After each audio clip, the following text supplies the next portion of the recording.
we're looking at opportunities that enable us to extend our on-platform business as well as our open web business as we move into next year.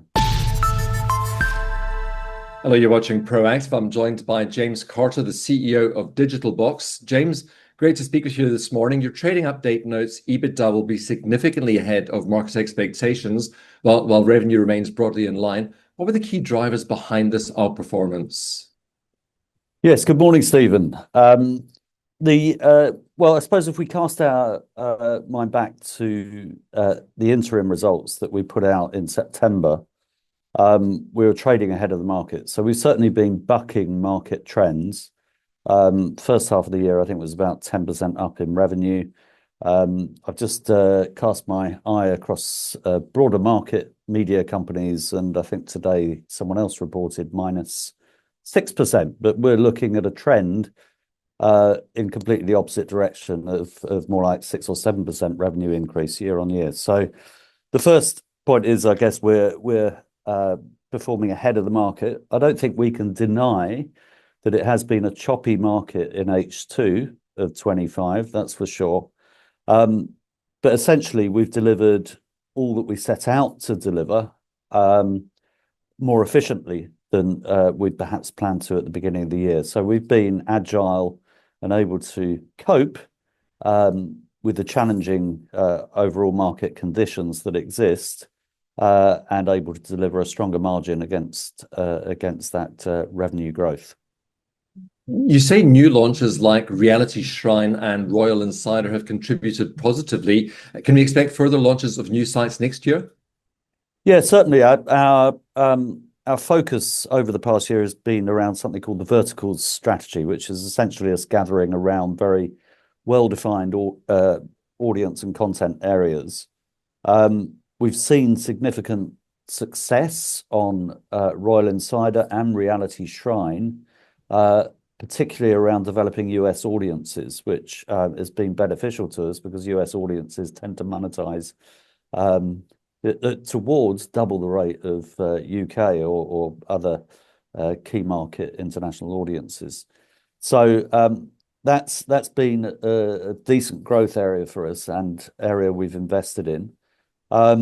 We'll continue to invest to expand the business. Some of it may be on new launches, and some of it may be on what we're labeling sort of pure play on platform within the walled garden positions where, to give you an idea, some social media operators will be producing, let's just say, lots of fluffy cat videos that go out in very distinct spaces that get great engagement.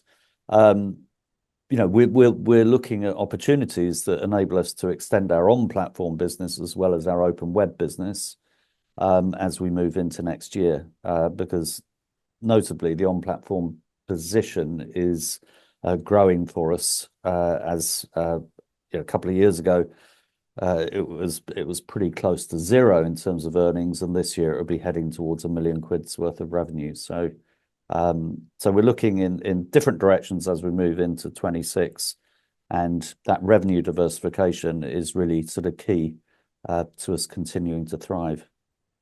James, you highlighted the expansion of TV Guide as a success story. Can you share more about what's fueling its growth? Well, TV Guide we bought a couple of years ago, and it had reached a point where it was really struggling to evolve in today's market. Essentially, it was running a desktop experience on a mobile device, which was pretty clumsy. So we modernized it and have now started to inject more content into it beyond literally TV Guide content. But we've introduced an articles section, which is really getting quite a lot of traction in Google. Unlike maybe some of our other sites, it's running at about 50% Google source traffic. So it has potential, and it's obviously early days. We only started to deliver this content in October, but it's showing great potential. and it's part of the contributing factor that's seen the site really double in size over the past couple of years. So yeah, continued investment there, I think, will go on into 2026. You mentioned being alive to M&A opportunities. What types of businesses are you targeting? We're looking at opportunities really around our core platform and process that we have in place at the moment. So if we look back at the things that we bought, the Poke, the Tab, the Daily Mash, TV Guide, they all logically fit our approach in the entertainment space very well. But we're also looking at other ways in which we can diversify. So there are opportunities that reflect our model, but there are also opportunities that enable us to expand our model and strengthen our model through diversification. And we're looking at opportunities where maybe moving to a strategic position with a bigger relationship with other partners or companies can help us accelerate growth and accelerate returns for shareholders. As you said, James, the media landscape remains challenging. What are the biggest headwinds you anticipate in 2026, and how is Digitalbox navigating these?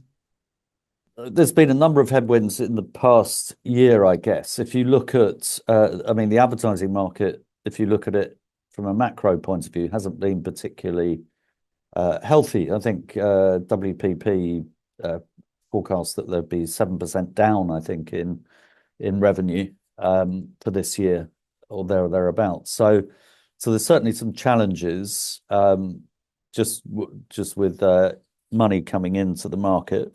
But I think if you've got quality inventory, which we have with the right data attached to it, then you can thrive and increase your share within that space.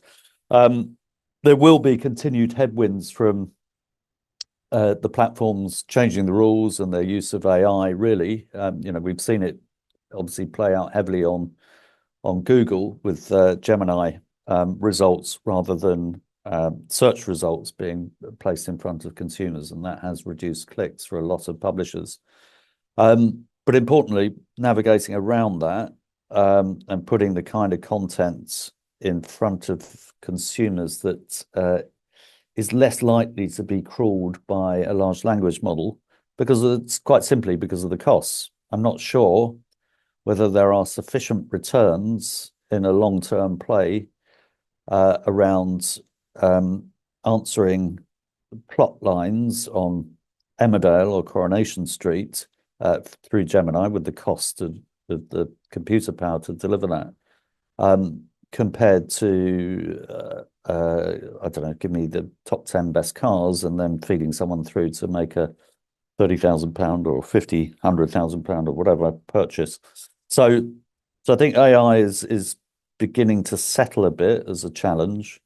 But increasingly, I think publishers will need to divide their time between on-platform activity and open web activity, which I think many are planning to do so.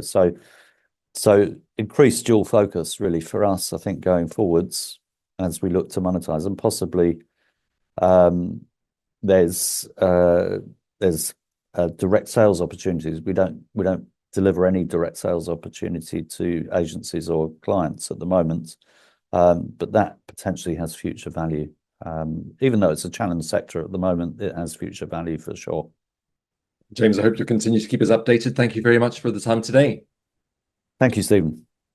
James Carter, the CEO of Digitalbox.